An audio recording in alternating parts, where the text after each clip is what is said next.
Welcome, everybody, to the Rabbi Daniel Lapin Show, where I, your rabbi, reveal how the world really works. And one of the ways in which the world really works is that there has to be a legal system in operation for society to function. It's one of the reasons that the societies that have been successful over the last 2,000 years, societies that have been stable to some extent and certainly wealth creating, have all been societies that have had viable justice systems. The reason is because it is simply not possible for human beings to live together without having misunderstandings, arguments, debates. And when these involve issues of money, damages, etc., there needs to be a mechanism for resolving them. There's got to be a mechanism that people have faith in. People have a common agreement to be bound by these systems. That's why it is so terribly important.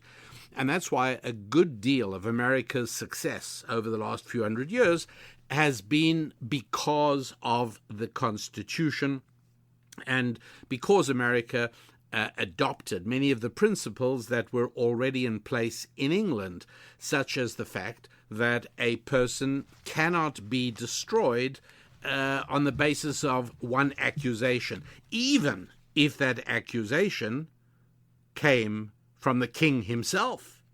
That's what a system of law meant. Where did it come from? Well, Deuteronomy chapter 17, verse 6, by the words of 2 witnesses or 3 witnesses shall he that is worthy of the death penalty be executed.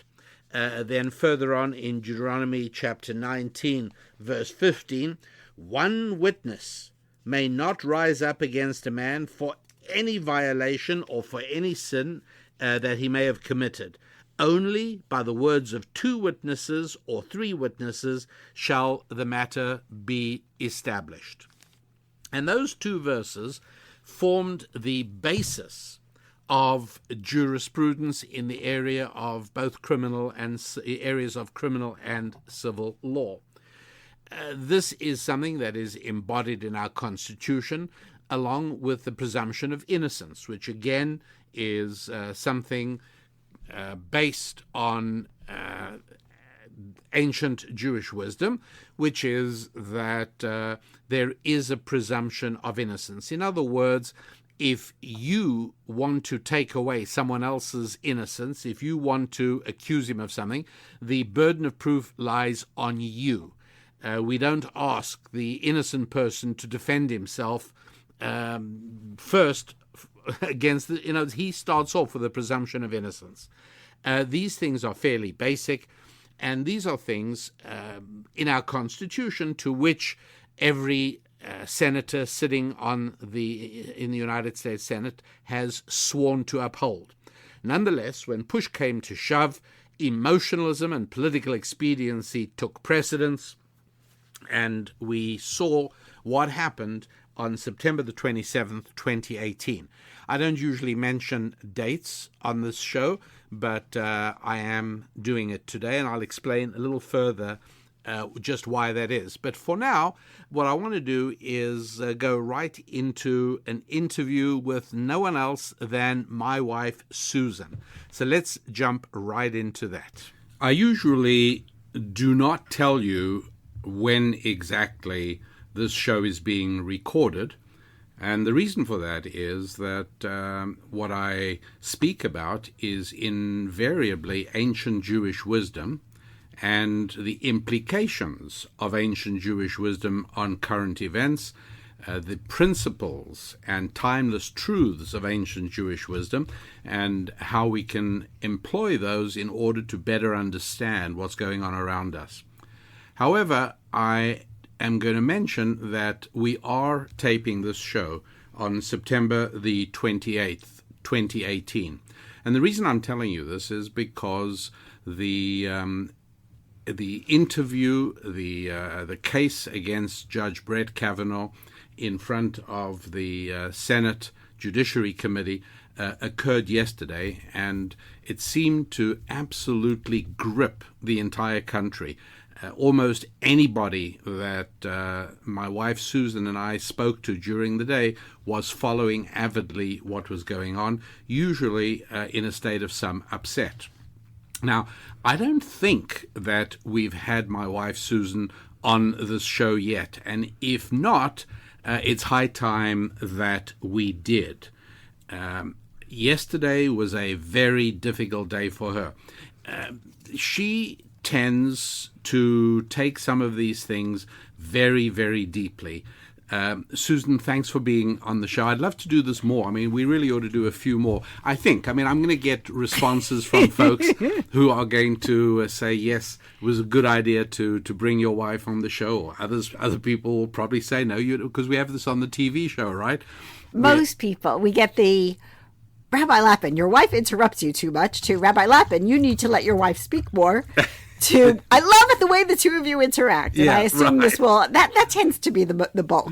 All right, so that's what's going to happen this time as well. And folks, as always, we love hearing from you. Best way to reach us is through our website, rabbidaniellapin.com, and there's a place there for you to write to us. I also very much appreciate the huge number of you who responded to my request last week that you tell me what countries you're listening from. And you can't imagine what my world map looks like now, with pins plugged in a huge number of countries. It's really quite remarkable. But anyway, let's go straight to the Kavanaugh hearings, and let's relive a little bit of yesterday, Susan. Well, I wasn't the only one I know in tears, because I was instant messaging with a number of friends. We were getting WhatsApps from kids of ours, and you were very rational, and you said you were upset by it, but you also said there's nothing I can do today, so I can't let it throw me so that I'm not doing the things I should be doing. I let it throw me, and I think, quite frankly, most of the women I know let it throw us, because we were crying, and it's very hard to be crying and still carry on with your daily obligations.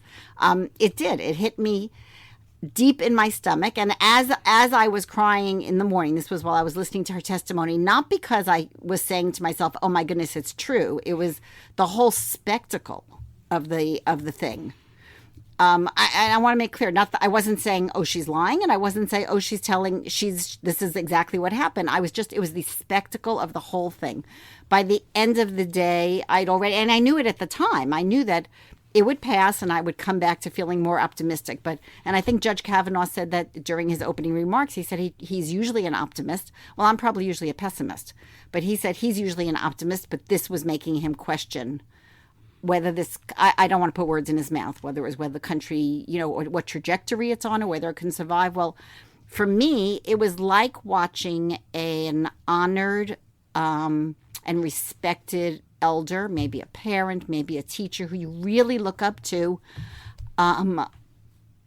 just lying in a dung heap. That's how I felt. And the elder is America and its Constitution. I felt embarrassed for America, and embarrassed for our Constitution, and embarrassed for the people who've given their lives so that our system can continue. You wrote your musings. Okay, and folks, if you're not reading Susan's weekly musings, you probably should. It's one of the most popular things we put out, largely because it's so clearly from her heart. I try my best not to be emotional on this show, because I personally feel that in order to give you maximum value for the time that you invest in listening to this show, you don't need to hear me venting my personal frustrations or pains, or for that matter, joy or jubilation. I try as much as possible to give you intellectual ammunition. But Susan's musings are very personal, and people like it. So you can either subscribe to get it sent to you every week by going to our website, rabbidaniellapin.com. or you can just go to the website and read the current musings as well as each of the previous weeks as well. But can I just add a little plug here, just one plug? Because a husband who shall remain nameless of mine, if you can figure this out for yourselves, then so be it, but volunteered me at some point to do a second group of posts on parenting and homeschooling, and I have just started that. And so I just wanted to let people know about that. The holidays sort of made it get off to a slow start, but I will be having, and if you know people who are homeschooling, people who are interested in raising families, I encourage you. I don't send that out on a weekly basis. You sort of have to look for it. And it's mentioned on most of our mailings. It's mentioned the latest topic. But I just wanted to throw that out since someone basically promised that I would do that, and I am now doing it. I did want to let people know about it. That was another shameless commercial plug on the Rabbi Daniel Lapin Show. But you very often used to substitute for me on the radio show. I did. Whenever I was traveling. We did that because the radio show was on a fixed schedule. It was a live show on KSFO in San Francisco and KTTH in Seattle, some other places.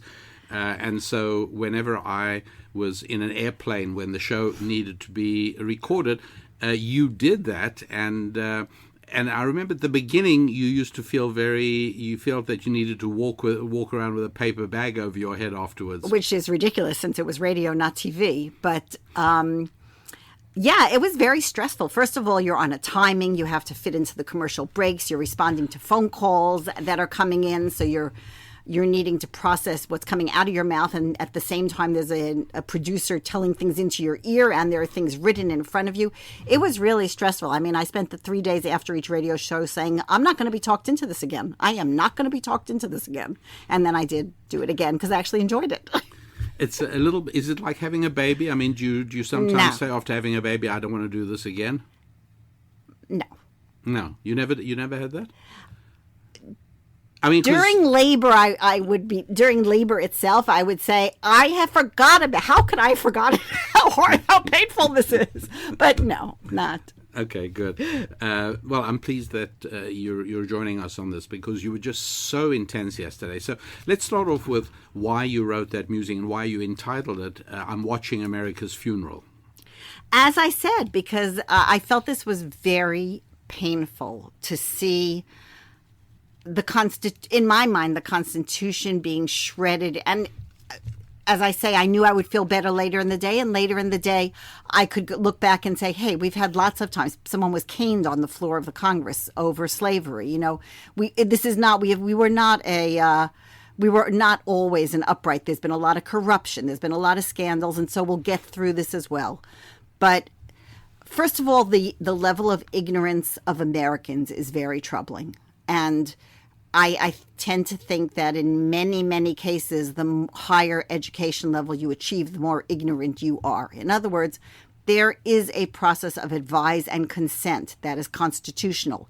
That does not mean that Supreme Court justices are supposed to be open to voting the way presidents or senators or congressmen are. Do I like the person? Do I agree with the person's principles? That's not what advise and consent is. And so the level of ignorance that in my mind, the Democrats, had come out saying, I oppose this guy. It wasn't their constitutional right to oppose him. Their constitutional right was the same as, we don't do this in Jewish weddings, but you kind of have, does anyone object to this man taking this wife or something, right? You see these in old movies. Or there used to be bans that had to be published. That wasn't so someone could stand up and say, hey, she's a shrew. I think she's going to make his life miserable. I better tell them. Or, I've seen him lose his temper sometimes, and I don't think this is a good idea. I think she could do better. It was that you were supposed to come forward to say, he's got a wife in another state. He's a bigamist, or he's a felon. This is, in other words, if you objected to, if you had one of those objections where you're supposed to stand up and say something, it wasn't your opinion. It was because there was something real and tangible. The leftist tribe would interject now and say, but Susan Lapin, there was something terrible. Right, so that's what they got to hear. But They had, it wasn't divorce. You can't be divorced from what they said from the second his name was announced. And you know what? It was said before his name was announced. Those could have been pre-written things. We will oppose them with everything we have. He's evil. In other words, that from the very beginning, it was not an advise and consent. And look, I am not happy with some of the Supreme Court justices that were put into place during President Obama's time. I think they're harming America with their rulings because there's a dispute as to whether the Supreme Court is supposed to adjust the Constitution or follow the Constitution. That would be Sotomayor and Kagan. Yes, but I am proud in many ways, even though I may have been annoyed and viscerally, emotionally I was upset. They were right to be approved because as the president, unless there was something that specifically was of the level of the equivalent of bigamy in a marriage, that is all the advise and consent is. Now, you're sounding very calm and very rational now. Relive some of your emotion. I don't see why I have to be the only one to have had to go through this with you yesterday. I think all our listeners should get a sense of... Well, because I was crying because I really felt it was an embarrassment to America that it had come to this. And it was more, you were saying this is the end of the country. Because there's a lot of... Well, I knew I would stop feeling that later on in the day, even as I was saying it. And I wrote that. Look, in this, you're right. I mean, countries very, very, very seldom go out with a bang. It's very hard to find cases in history of countries just vanishing with a bang. An exception is, when Nazi Germany invaded Austria or invaded Czechoslovakia or invaded Belgium or France. Yeah, they sort of ceased to exist with a bang. But ordinarily, it's a long decline. And so what you were probably feeling is what I was feeling as well, which is that this was a very significant step on the sad downward slope that America was sliding into oblivion, something from which it would be very difficult to emerge from, because this was going to set a new pattern, a new standard. A new low. Yeah. Yeah, yes, that this is not what we're supposed to be in. And the whole destroying a person. And also, I don't know. I mean, I really do. I look around and you have millions of voters, and I am engaged. And I myself don't know what's the truth and not the truth. In other words, there is so much lying and one-sidedness and bias. I have a life. This isn't my life. Being a political commentator is not my life. So I do not spend 12 hours a day going and actually analyzing whether it's things that support what I believe or things I'd like to be true or things that I'm appalled and I'm desperately hoping that are false. I don't even know what's true or false anymore because the media, newspapers have admitted that they now have agendas, and there was always yellow journalism, but there was always a counterbalance. And the ability, it's scary to see young people because young people when they took over under Mao or under Stalin or under Hitler, young people are passionate believers, and we are raising a generation of truly ignorant, manipulatable, what was that phrase from Stalinist fools? Useful idiots who are physically, I am worried physically. I'm worried that there will be, and there have been, physical attacks. That's a scary thing. So I am worried. Rather than me tell people about the closing days of an offer on our website, why don't you? Okay, so we have really been... This is, by the way, another shameless commercial plug on the Rabbi Daniel Lapin Show. Well, those of you who have stuck with us through this month, if you've been a listener or a reader of our material for years, you know this happens. It happens every single year. There is a month of just about holidays. Not just about holidays, a month of holidays. No, help me phrase this. A month where just about every other day is a holiday, or there are lots of holidays, and we close on those days, our store and our office. And if you have been with us for years, we appreciate your patience because we know that for most of you, these aren't holidays you've even heard of, let alone know about or observe. And if you're new this year, and I hope you didn't, if you came in a month ago, really this does end. It's not 12 months out of the year. It's 1 month out of the year. It's the Hebrew month of Tishrei, which always falls sort of September, October-ish. It's 30 days in that period. It slides around a little bit, but it starts off with the first 2 days of the month are Rosh Hashanah, the head of the year. The 10th of the month is Day of Atonement, the Yom Kippur. The 15th through the 23rd is Tabernacles or Sukkot. And we happen to be right in the middle of that while we're taping the show. And they right each now. start in the evening. So even if we were open during the day, they were closed that evening. It gets very confusing. So we always feel like we have to offer a token of gratitude to those of you who hang out with us over this month.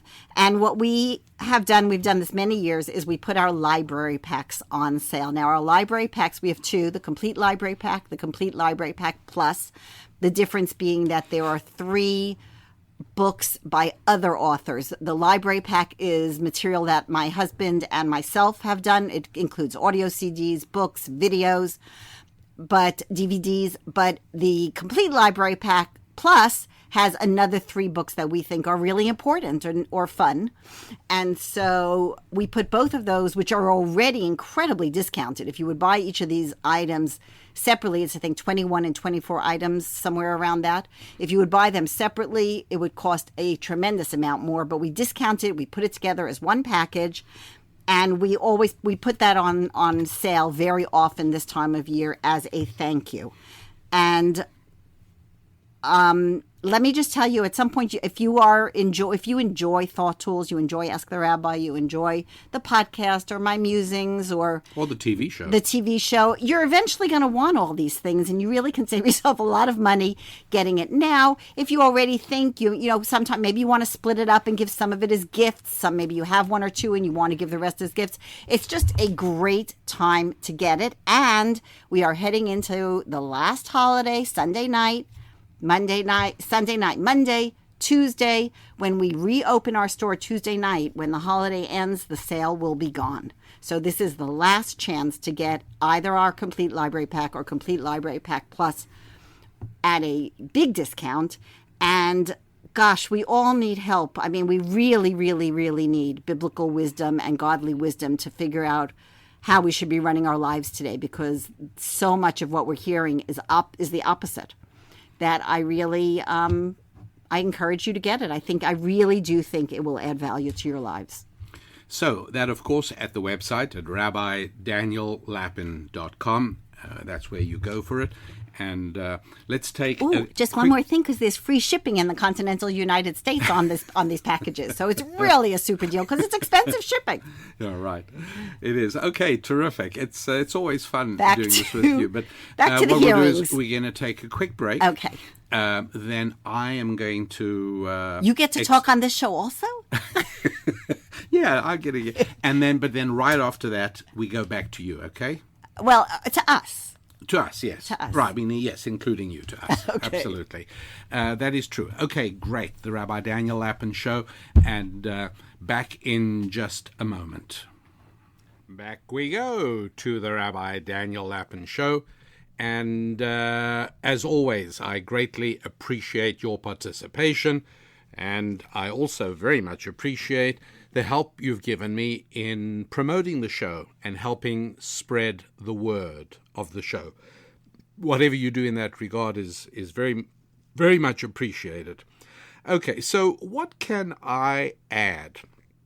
What can I tell you that is of value? There is so much going on right now about the Supreme Court nomination of Brett Kavanaugh. You cannot open a newspaper or turn on a radio or a television without hearing somebody else saying something on the topic. And I am, in that sense, going to do the same in today's show. Ordinarily, I do not discuss current events because I want you to be able to get some value from the show whenever you hear it. It's one of the differences between a podcast and a radio show. There's less purpose, less reason for the radio show to be topical in that sense. It can be what I like to think of as evergreen, something useful to you, providing shade, providing some form of window into reality, no matter when you happen to hear it.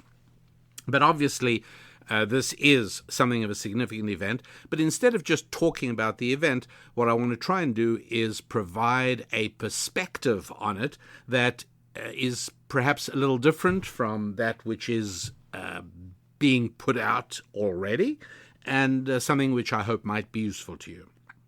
I think step number one is to recognize that there really is something going on. I think of it as America's Real War. I wrote a book with that title, America's Real War. And it is even more true now than when I wrote the book a few years back. The argument of America's Real War is very simple, and that is that there is a struggle in America today.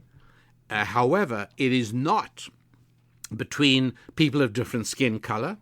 It's not between people with different sexual organs, and it's not between people of different bank accounts. It is between those people who view the Judeo-Christian heritage as vital for our nation's survival, and those who view that Judeo-Christian heritage as an unfortunate and lamentable obstacle to progress. Now, the important thing that I bring to this discussion is the declaration that this is not a war between religious fanatics, dangerous religious bigots on one side, Jews and Christians who take the Bible seriously, oh, watch out for them, and a benign secularism on the other that looks out for everybody's values and looks out for everybody's interests and provides a comfortable, secular, democratic environment that is safe for everybody. No, that's not the struggle at all. The struggle is between two opposing and incompatible belief systems. Judeo-Christian tradition on the one hand, and on the other, 21st century progressivism. You've got to understand it is a religion. And like many religions, but it probably bears more resemblance to Islam than anything else in terms of its absolutism and in terms of its willingness to kill infidels for its own primacy. It's important to remember, about a year ago, you might remember Senator Dianne Feinstein interrogating another nominee to the court. In that case, it wasn't the Supreme Court of the United States. It was the 7th U.S. Circuit Court of Appeals. And the judge who was being interrogated by Dianne Feinstein, an embarrassment of a senator, her name was Amy Coney Barrett.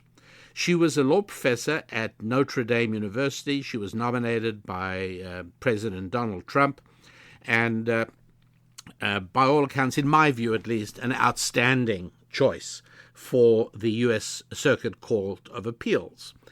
And the shocking thing then was Senator Feinstein lambasting this woman about her Catholicism. Yes, she's a serious, committed, observant Catholic. Yes, she is. And that, in the mind of Feinstein, was a disqualification. I kid you not. That's how it went. And actually, the phrase that Senator Feinstein used, which stuck in my memory and haunts me to the present day, is that when Amy Coney Barrett, the law professor, insisted that while she absolutely was a committed Catholic, there is no way that those beliefs and that commitment would shape her judgments and her decisions on the court.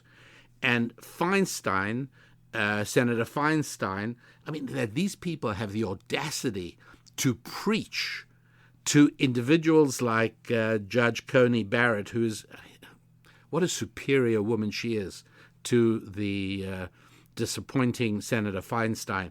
But Feinstein says to her, in response to Barrett's statement that she would not allow her beliefs to intrude upon her decisions from the bench, Feinstein sort of sniffed at her and said, well, the dogma lives loud within you.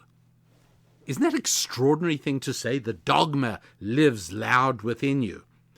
That's kind of what you say when you're about ready to issue a death penalty on a witch. The dogma lives loud within you. Gosh. Now, there is a 21st century progressive who you got to understand is the representative of a religion as much as Judge Coney Barrett is. But I have to tell you that the religion of secular progressive fundamentalism is far, far more dogmatic and more dangerous than the religion that has its headquarters in the Vatican in Rome. There's no question about it. If I, God forbid, have to fall into the hands of someone who's angry with me and out to get me, and one of them is a believing, sincere Roman Catholic, and the other is a believing, sincere 21st century secular, fundamentalist progressive, there's no question in my mind who I'd be more terrified of. No question at all. And this is what we're dealing with. Which brings me to the second point. And so just to clarify then, my first point I just want you to understand is that this is between two belief systems. It's not between a religion and a benign secularism. It's between two fervent but incompatible belief systems. The Judeo-Christian tradition, which I am, for the purposes of the conversation, I want you to understand includes religious and observant Jews, religious observant Christians, Catholics, and yes, even Latter-day Saints.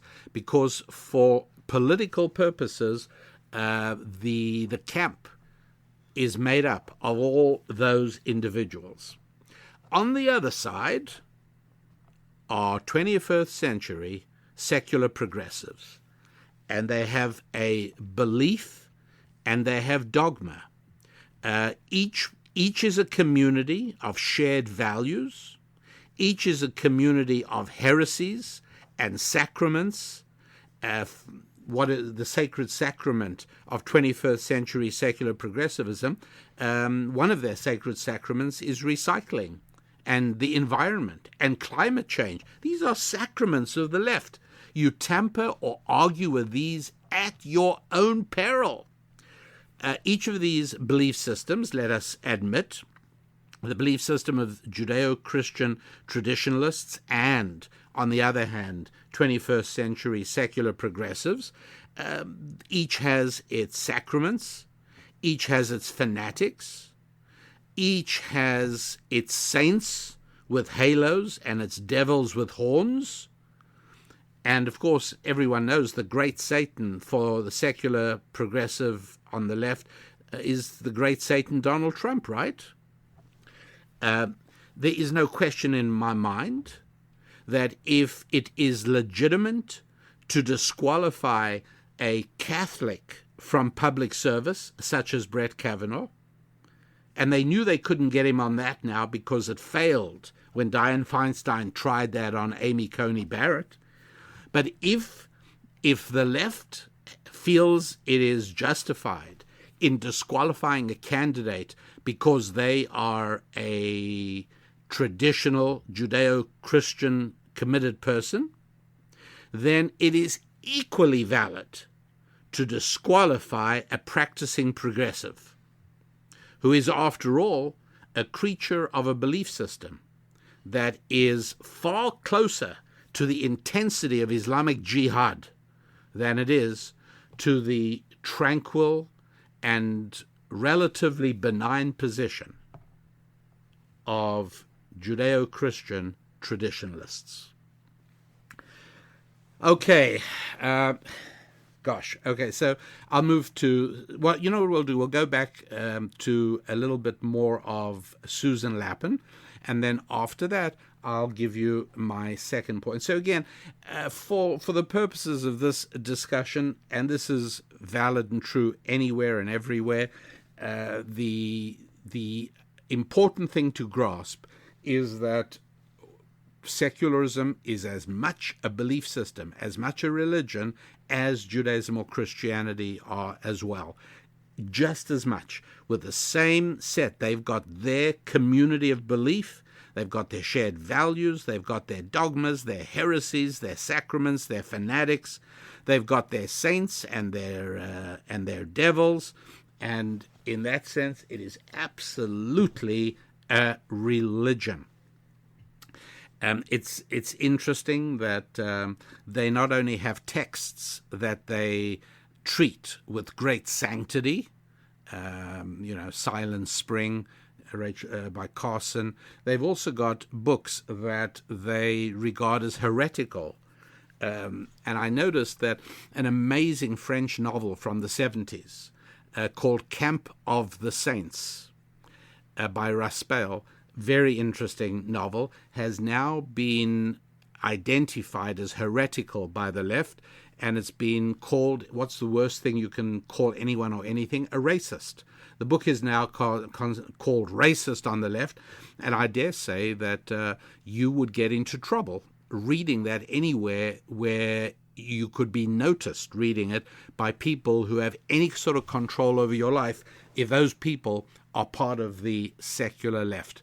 It's been a very, very long time since anybody on the side of Judeo-Christian traditionalism has punished people because of the books they read. It's been hundreds of years. It's been a long, long time. Today, all book punishing of people because of books they read is being done entirely in the religion among the practitioners and the devotees of the religion of 21st century secular progressivism. Okay, got it? All right, quick break. The website, rabbidaniellapin.com. And as Susan pointed out, the sale is on the library packs, and you can read all about them at the website. You can also be in touch with us and leave us a message, which we see, and as many of you have discovered, I answer quite a lot of them, and we'll be back with you in just a minute. Your Rabbi. Don't go away. Okay, your radio rabbi, reminding you that the more that things change, the more we need to depend on those things that never change. And one of the things that never changes is that a man who has a close relationship and a collaborative relationship with his wife is much better off than a man who doesn't. And placing myself in that fortunate category, I once again welcome Susan Lapin back to today's podcast. Susan, back to the Kavanaugh hearings, of course, and here is one of the things that the leftist tribe insists.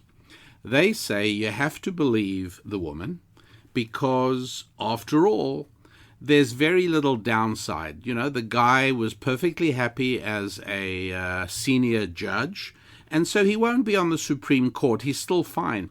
But here's a woman who had her entire life upended. Speak to that.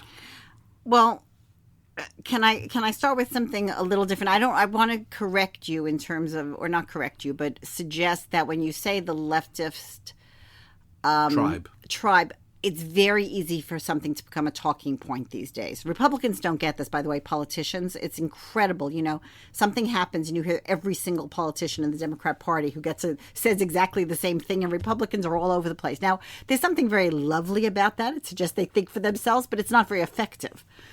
So I don't know whether this has been put out and now picked up by people. I think there are many, many women who honestly, have been victims of abuse or harassment and who are feeling this viscerally and emotionally and are not thinking politically. They really are. And I think there's a huge topic, and I think the Me Too movement has done 5% favor by bringing it to light, but then became so negative and damaging that they've lost the ability to actually help. And if the goal is we would like to move towards a society where men and women live together with more respect, with more concern, with more care for each other, the Me Too movement is no longer helpful on that. But that is not to say that there have not been problems and that there does not need to be a discussion. It's just that it became so hate-filled and so bullying and so negative that you lose the positive. So I'm going to give the benefit of the doubt to women who are saying, look, if this is true, then we're going to have a guy on the Supreme Court who morally is not fit to be on the Supreme Court. Let's leave to the side the question whether these people are going to be willing to say that about every 17-year-old. In other words, or every senator and congressman. Yes, so leave that that's another whole question, which is, are you willing to make this the new standard? But they're saying if this is true, this man is morally unfit. If it's a lie or a mistaken memory, then he doesn't get a job and he gets to go back to his nice job that he had, which was okay. He had a great life. And that, I think, is a very naive view. This is a man who, whether he's on the Supreme Court or not, will have a cloud over him for the rest of his life. And Clarence Thomas does. You do not read anything about Clarence Thomas without the name Anita Hill. Who, by the way, is still lionized. She's invited to be there are people who believe her. There are people who don't. Mm-hmm. But this is now a cloud that has been over his head and remains over his head, and it will be, please God, not for many, many years, but it will be a main part of his obituary. Yes. So this is not a man who goes back to his job in his life. He's had his reputation shredded. And secondly, what's worse is for the country. Again, I can feel bad for Brett Kavanaugh and for his family, and I do. And I think there was a traumatized woman, in Dr. Ford. And because I just don't think we're getting a whole honest story, I do not know. But giving her the benefit of the doubt that she has a memory that may be wrong, but it is her memory, I can feel bad for her. But you cannot weaponize. In other words, it's a tremendously damaging thing for the country, because you've now set forth that any female, and many men as well, have the ability to destroy a person they don't want by making an allegation for which there is no substantiation. And that is when I meant that I was crying, because that is the shredding of the American system of justice. At that point, we go back to a system where basically the bigger bully you are, the more power you have, you're going to win, because you can totally put away other people. And I'm sorry, no one, I don't believe, can be naive enough not to think that everyone in the world is saintly and good and would never lie. I mean, if you do, you really have to start reading some history before you open your mouth again. But that's the danger, that it's not that he won't get a job. It's that we've destroyed the entire American system of justice. And can I go on? Of course. I want to add, look, the bottom line is neither you nor I nor anyone in this country, nor possibly Brett Kavanaugh or Dr. Ford, Justice Kavanaugh or Dr. Ford, know whether this truly happened or not. Certainly no one not there knows. That's just a reality. We don't know. On her side, the fact is that memory is incredibly fickle and unreliable. And a memory from 30 years ago you just don't have it. I mean, it just doesn't have. Let's say at some point, let's give her honesty. Let's give her the basis that she's a good, honest, patriotic woman. The fact is, it is so easy. How many times have you looked back, whether to a traumatic or a non-traumatic instance, and you have a memory, And then maybe it came 10 years after the event, maybe 12 years after the event. She all of a sudden put this person's name in it. It then builds in your mind so that you can honestly believe it. That doesn't make it true. Memory is not reliable in that way. It's a problem in justice in general, but it's, you know, certainly you go back. When 36 years have elapsed. So she cannot know if she is telling the truth or not. She can believe it, but she may not even know it. And let's say that he was so stinking drunk and then felt guilty about it afterwards as a good boy. Maybe he repressed it. That's a possibility. Maybe he doesn't know if it happened or not. But no one, in other words, so this is one of the actually comforting things of being a person of faith, because there's only one entity who does know, and that is God. I think God is the only one in the world who actually knows if this happened or not. But according to God's own rules, this should never have come forward. Exactly. And so that's comforting to me, that when there's a miscarriage of justice, well, it is going to ultimately get straightened out, because God does know the truth while we don't. However, we can only function on the level of earthly justice. And an earthly justice that would now not make him Supreme Court is not, well, there's no big deal, he just missed the job. It means you've shredded the entire system of justice in the United States of America. Constitutionally, we have several factors. We have something called a statute of limitations, which means after 36 years. Number two, we have something called rules of evidence, that there needs to be evidence, and it cannot be that somebody is destroyed by an accusation. These are things that are part of our Constitution. Now, along come senators who are sworn to uphold that very Constitution, and they are now bringing in a woman's accusation with no substantiation, not even any circumstantial evidence. And some people say, well, that's because this is not a court of law. This is a Senate hearing, and those rules don't apply. What is your response to that? Well, exactly. You're right. They're not saying he should go to jail for it, and so they are right. However, it is you've just destroyed the system of justice, because the whole advise and consent is based on someone's reputation.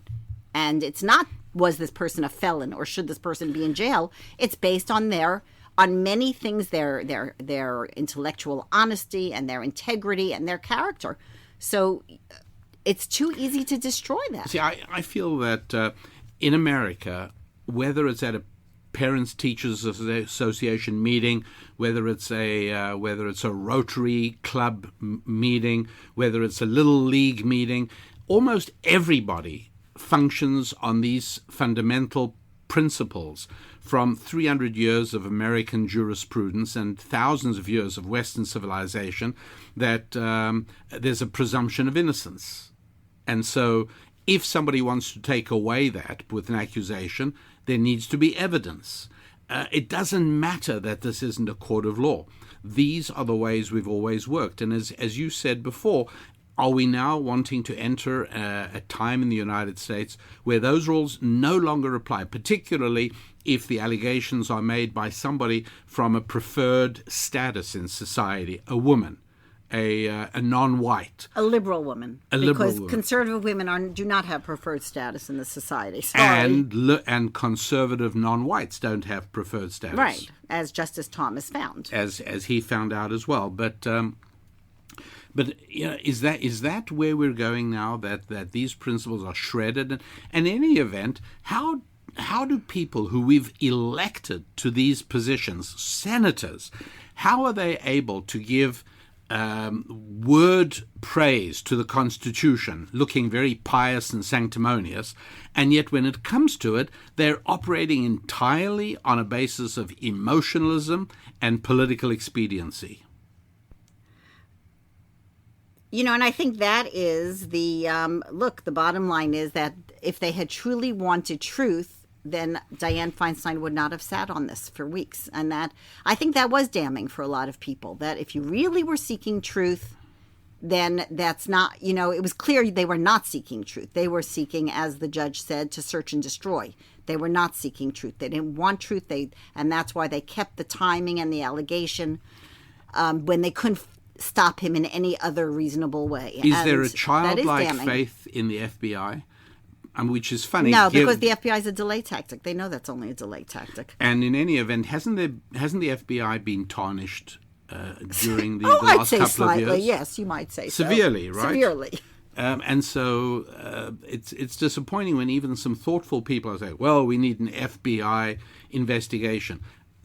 You can't investigate. This is non-attainable. Quite frankly, I think there are a lot of people there are murders out there that have not been solved. If they can solve something from 36 years ago that happened in a room with no evidence anywhere, I'd be rather impressed. And are we really going to now introduce a standard whereby we are allowed to go and probe the high school years of every sitting senator? Well, I think one of the things, and again, Judge Kavanaugh said this, that part of this is intimidation. It's youth. Just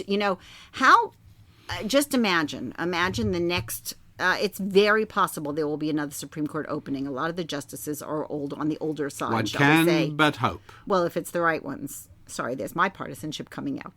But it's very possible there will be another opening. How quickly... What sort of person is going to be willing to subject this? Not only themselves, their families, their friends, their reputation.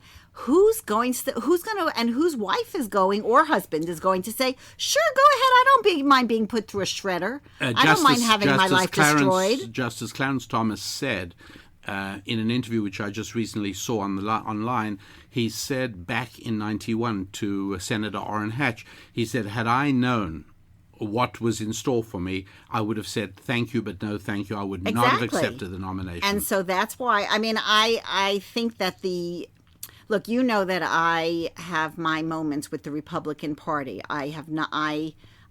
You've heard me be emotionally. And, hardly. No, a lot, actually. Words like craven and quizzling and unpleasant words about them have come past my lips because I found them very, very frustrating. I do find them very, very frustrating.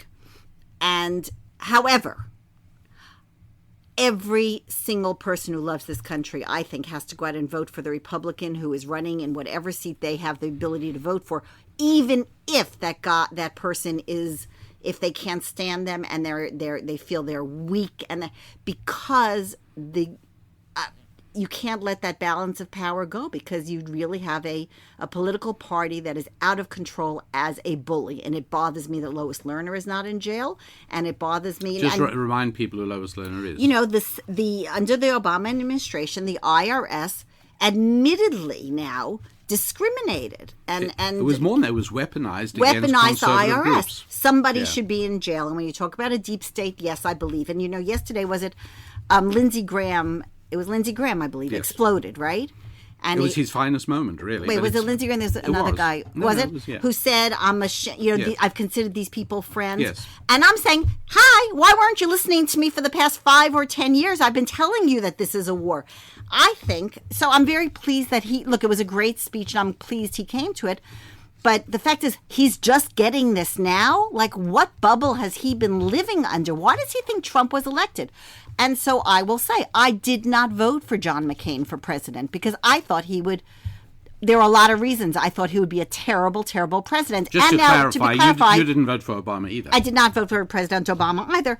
And in the state I was voting, I knew that it would not make a difference. But the popular vote makes a difference. It does. It makes a difference in people's minds. I could not bring myself to vote for John McCain. There are other times I have not voted for the Republican. If John McCain, who I really, as a politician, I despised the man. If he was alive and running and I had the ability to vote for him this November, I'm afraid I would vote for him because it is so important that Republicans win this November. And so no matter how disappointed I am in somebody, I'm very disappointed in Lindsey Graham that it took this for him to understand what's been going on in the world, something that I think a lot of conservatives have understood for many years now. I would still vote for him because even though I'm disappointed in him and I feel that he's made a lot of bad mistakes, the alternative, I do think this is a war, and you have to support your side. Susan, great having you. You get you get your last word now, and your last shameless commercial plug. Well, I don't have a last word because I'm calmer today.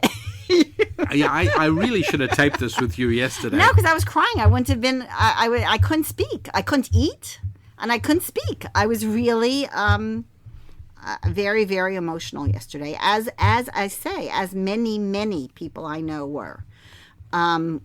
So I'm going to say to wish everyone well, and just ask you to please do go to our website again and look at our library pack, Complete Library Pack Plus.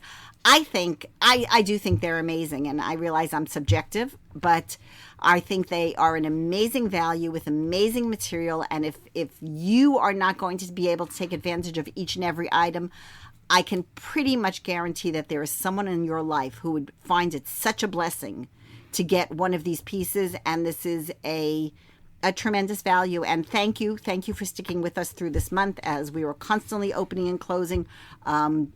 Answering emails from our office was opening and closing. It was hard to get in touch with us. I'm sure some things slipped through the cracks. So we appreciate each and every one of you who listens, who sometimes argue with us, sometimes have different viewpoints. And as long as it's expressed politely and respectfully, we very much appreciate that.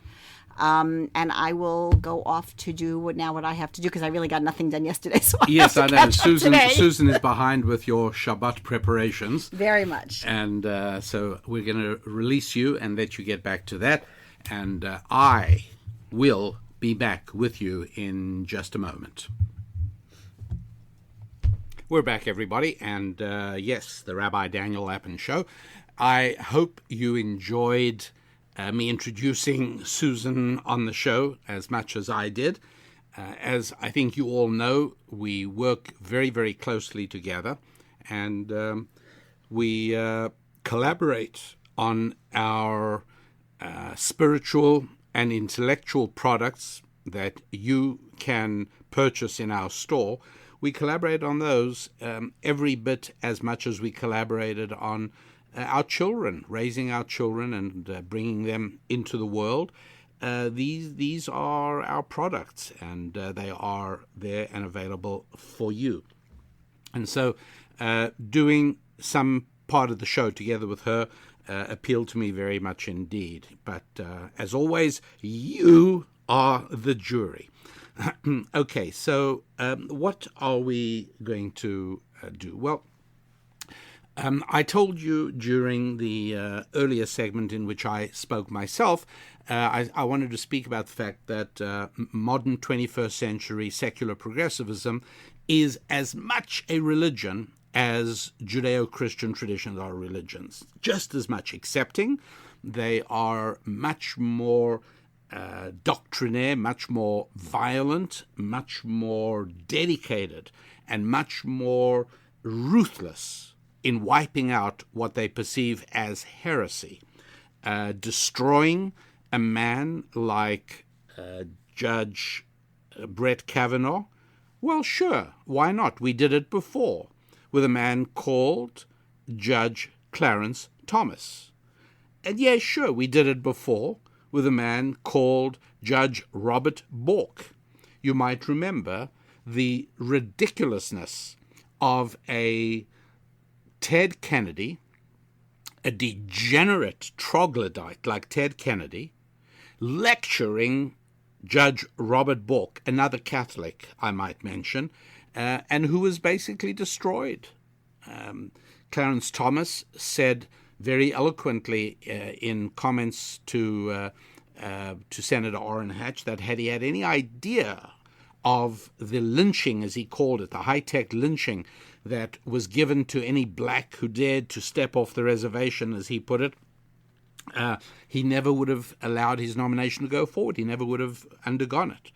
But wait a second.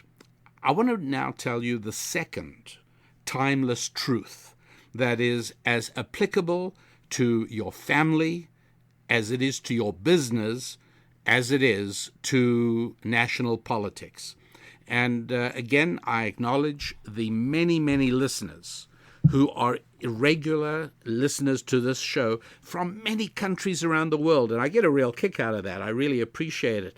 You're in Brazil, you're in Pakistan, you're in China, you're in almost every, well, not every country in Africa, but you are in Zimbabwe, you're in Zambia, you're in South Africa, you are in Ivory Coast, you are in Ghana, you are in Nigeria, you are in Kenya, you are in Uganda, many, many countries there, Australia, New Zealand. All right, there's not a geographic show-off, but anyway, as you can tell, I do enjoy it, and I do get a kick out of it.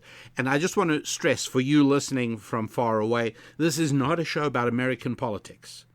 It's about the timeless truths and permanent principles of ancient Jewish wisdom, which explain and help us understand what's going on in American politics, but they are just as applicable in your business in Ghana and your family in Christchurch, New Zealand, and in the politics of the United States, and to a large extent of Western Europe as well. And here's the principle. The principle is that very seldom does one single event provide the explanation for major damage. In other words, there are exceptions. As I said, when Hitler invaded France, well, France didn't actually cease to exist, but when Hitler invaded certain countries in Europe, like Belgium, for all intents and purposes, in Czechoslovakia, Austria, they ceased to exist as independent countries, and that was just a moment. Now, even there, this principle applies, but it applies all the time in other situations, and that is that it's not one single moment that causes the explosive blow-up. It's been a long time coming. It's been a long sequence of little things that you ignored.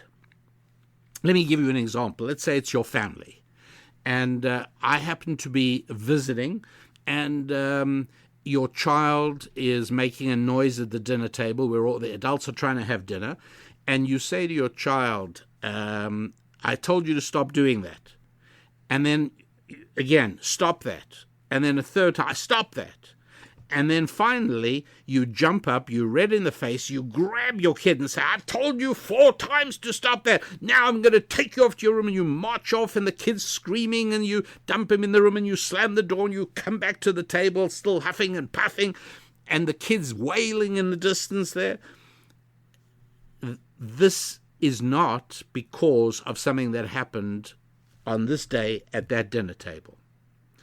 I can tell you that without even looking, without having ever been in this family's home before, I can tell you that for a long time, probably years already, certainly since the child was 1 year old perhaps, this particular father, and most likely the mother as well, have been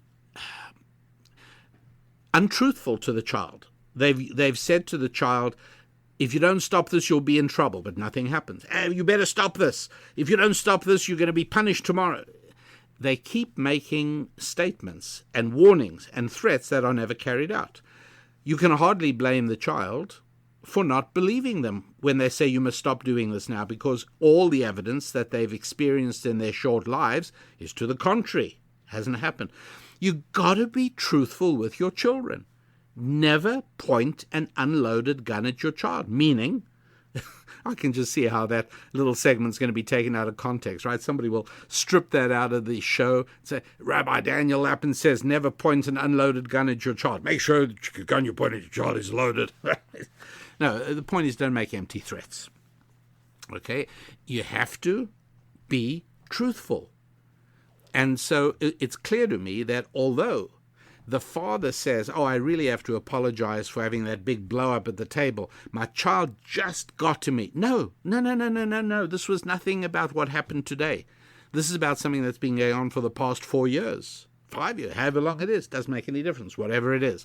That's the important thing to really grasp and catch on. And so it is in a business as well. A business all of a sudden, has some kind of crisis. Today was this huge problem that threatens our business. I've spoken a number of times about Tesla and Elon Musk. And it so happened, I mean, as you know what date I'm recording this, September the 28th, 2018, because I told you, but you know that on previous shows I've been speaking for a long time. I've been writing as well, saying here are the reasons that while a Tesla car itself might be very nice indeed, Tesla stock, a whole lot less so. And I've given the reason. Now, again, let's imagine, well, okay, today the SEC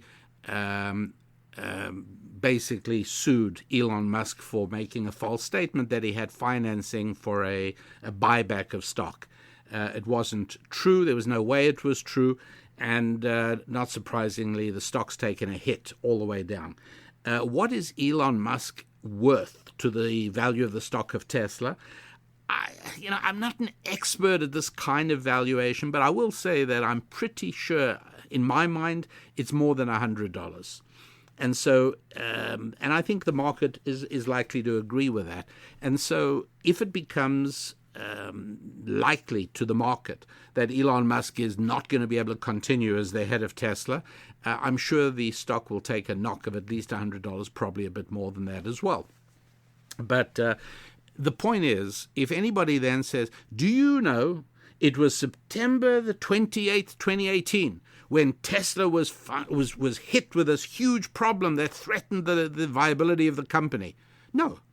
The company has been threatened by certain aspects of Elon Musk for years already. I've pointed them out. I wrote a thought tool more than a year ago, 2 years ago, I want to say. I wrote a thought tool about the problems having to do with Elon Musk, comparing it to certain aspects of the construction of the temple by Solomon in Prophets. Anyways, the point is, don't think that things just happen on a particular day, and that's the whole problem. It's always worthwhile looking backwards and finding out root causes. And so, look, am I taking it a little bit far to go all the way back to 1692? Maybe. It's possible, but in the interest of making the point, why don't I go all the way back to the Salem witch trials? And we're talking about 1692. All right, so, we're talking about less than 100 years before the Constitution, before the United States became the United States. But we're already, it's a sophisticated place already. And nonetheless, 5 women in the summer of 1692 are hanged for being witches. And what was the evidence for this? Well, one witness claimed that one of the women had appeared to her as a black cat. Another witness testified that one of these witches came invisibly and rearranged the furniture in their house. Another witness insisted that the spirit of one of the defendants pulled down my head behind a chest of drawers and tied my hands together and almost choked me to death. That was claimed in spirit form. Other witnesses blamed the defendants for the death of cows or for causing objects to fly up into trees. The judge at the time, talking 1692, his name was William Stoughton, he admitted all this garbage into evidence, and these hysterical fantasies had very real consequences, right? As I mentioned, 5 of these women were hanged in the summer of 1692. And so this is early, and yet this indeed took place. Back in 1979, there was the prosecution of the women who ran the McMartin preschool in Southern California. It's unbelievable. There were claims, children claimed that they were being abused in underground tunnels under the school. They told stories of molestation in hot air balloons. And it's unbelievable because there were no tunnels, there were no hot air balloons.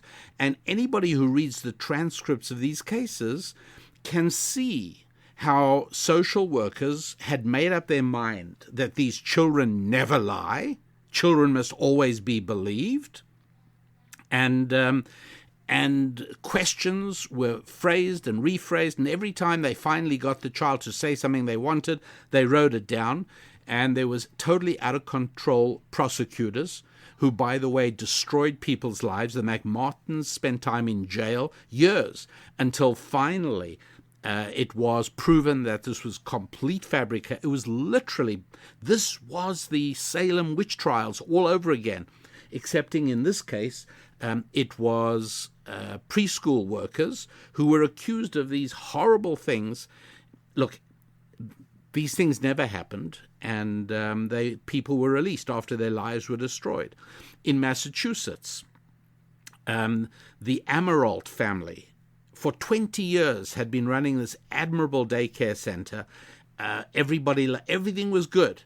And then again, they started a prosecution, aggressive and ambitious prosecutors. Some built their careers on this, by the way, I got to tell you.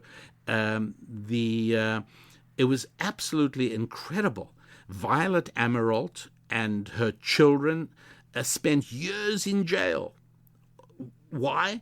Because the children were being interrogated by social workers who were coming up with the most preposterous stories that couldn't possibly have happened. And nobody ever actually, no adult ever saw anything going on. The dungeons they described don't exist. Nonetheless, people's lives were destroyed. I really commend to your attention the McMartin case in 1979 in California, the Amirault, Amirault in Massachusetts in the 80s, where if you read the transcripts of these cases as I did, you are literally, you're going to weep. You're not going to believe that people's lives were destroyed by the tyranny of the state and the willingness to buy into things that are completely, unconstitutional. It's just not there. You can't do it, but we did. And once again, continuing, I guess my point is that this didn't all happen on September the 27th, 2018. It started with the witch trials when back then there wasn't a constitution, but there was British law. And there was the McMartin case and the Amirault case, total trampling over the Constitution. There was the Duke Lacrosse case, right? Remember, women never lie about rape. Remember that story? Do yourself a favor and just Google to find more cases than you can possibly want of women who have lied about rape. It's totally understandable. I mean, it ranges from next day regrets to all kinds of things, retribution for perceived wrongs, etc., all kinds of things. But just take a look at what has happened. The history in the United States of the Constitution being trampled when people's emotions get involved, it didn't just happen yesterday. And I think it's important for us to fully understand exactly what the danger is, what is going on here. And so, it's applicable to everybody. There are only 2 countries in which a majority of the population still strongly believe in a constitution that is either scriptural or scripturally based. Right? It's Israel and America. Israel doesn't have a constitution, although there's talk of it. The reason it'll never happen is because to the majority of citizens of Israel, the constitution is scripture. That is the constitution of the Jewish people. Israel, like the United States, has another religion as well. No, not Islam. Islam isn't the problem so much as the 21st century secular progressivism. That exists in Israel as well. And the civil war in Israel is just as serious as the war between Jew and Muslim, just as serious. And again, it's the same sort of problem. So in Israel and the United States, there are scripturally based constitutions, and here we watch the danger when that constitution gets trampled, where people's lives are damaged. So yes, go back, do yourself a favor, read about the witch trials, read about the McMartin preschool case, read about the Amirault case, read about the sort of things that were said to Judge Robert Bork, particularly by Ted Kennedy. Don't you think if this rule of what people did from the age of 17 onwards should disqualify them for public service, don't you think we should change the name of any public monument in America named after the Kennedys? I don't think we should call Idlewild, what was the airport? What was John F. Kennedy, JFK Airport in Queens named before they renamed it Kennedy? I don't think it was Idlewild. But at any rate, it should go back to its original name, shouldn't it? Because this is the new rule. We're ignoring the Constitution and imposing hysterical emotionalism. The Senator, Mazie Hirono from Hawaii, that women must be heard and believed. Okay, I understand their logic, right? It's called restorative justice. There wasn't justice yesterday. Listen to some of the absolutely depressing and depraved pronouncements by Senator Cory Booker. The pathetic patriarchy of America. It's time to undo that. Therefore, women must be believed automatically. No. Nobody should be believed automatically, no matter what your gender, no matter what your skin color, no matter what your economic class. No, that's why we have a constitution. But we are watching something very serious taking place. And even if you live in New Zealand or Pakistan or Zimbabwe or Afghanistan, these things eventually do affect you as well. Anyway, that, my dear friends, is as far as we go on today's show. Do be in touch at our website, rabbidaniellapin.com. Let me know how you feel and how you react to this show and what you'd like to, anything particular you'd like to see discussed on future shows. You know I do want to hear from you. Meanwhile, until next week, it is me, your Rabbi, Rabbi Daniel Lapin, wishing you good times in all your relationships, in all the 4 critical areas of life: faith, friendships, family, and finance. God bless.